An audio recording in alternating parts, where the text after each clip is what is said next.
सभी ने देखा होगा कि ये बाहरी एलजी विनय कुमार सक्सेना जी लगातार दिल्ली की जनता को, दिल्ली को बदनाम करने की कोशिश में लगे हुए हैं।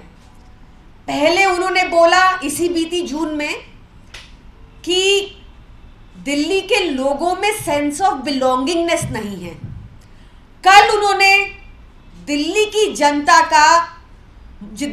जनता को मुफ्तखोर कह के दिल्ली की जनता का अपमान किया।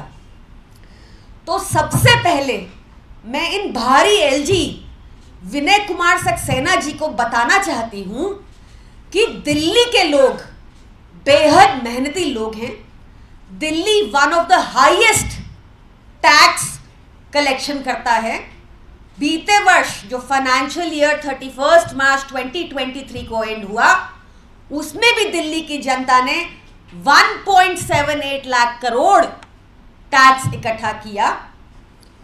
दिल्ली की जनता ने दिल्ली में एक चीज और बताती हूं आपको, इतना हाईएस्ट टैक्स देने के बाद भी केंद्र सरकार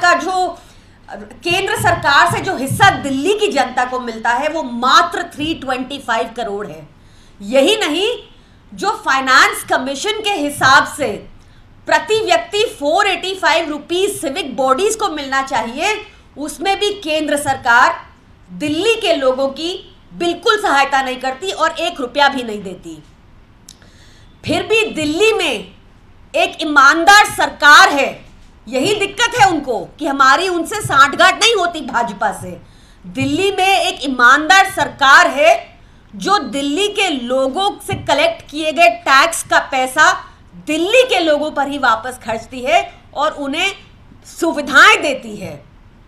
अगर उनको इतनी दिक्कत है, अगर उनको लगता है ये मुफ्तखोरी है कि दिल्ली के जनता का पैसा है, कि ईमानदार सरकार दिल्ली की जनता पर ही खर्चती है, तो उनको अपनी 3 से 4 हजार यूनिट जो मुफ्त बिजली दिल्ली के टैक्स पेयर से मिलती है, जिस राजनिवास बंगले में वो रहते हैं मुफ्त में, जो मुफ्त की गाड़ी, जो मुफ्त का तेल, जो मुफ्त की बिजनेस क्लास एयर ट्रैवल उनको दिल्ली के लोगों से मिलती है, जो घर में नौकर चाकर हैं उनके, वो दिल्ली की जनता के पैसों से उनको मिलते हैं, जो उनका सपोर्ट स्टाफ है, पीए तक है, उनकी सैलरी भी दिल्ली की जनता देती है।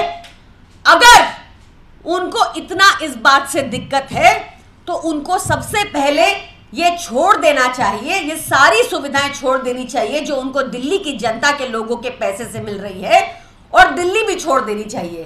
क्या केंद्र सरकार ने उनको इसलिए बिठा रखा है कि वो दिल्ली की जनता के पैसे से सुविधाएं भुगते और साथ में दिल्ली के लोगों का काम लगातार रोके? उन्होंने योगा क्लासेस रोक दी दिल्ली के लोगों की, एक awareness program red light on गाड़ी ऑफ ये तक रोक दिया दिल्ली के लोगों का।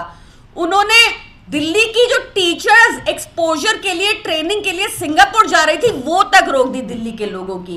तो क्या उनका काम सिर्फ ये है कि दिल्ली में बैठ के दिल्ली की जनता का काम रोकेंगे और दिल्ली के लोगों का ही अपमान करेंगे?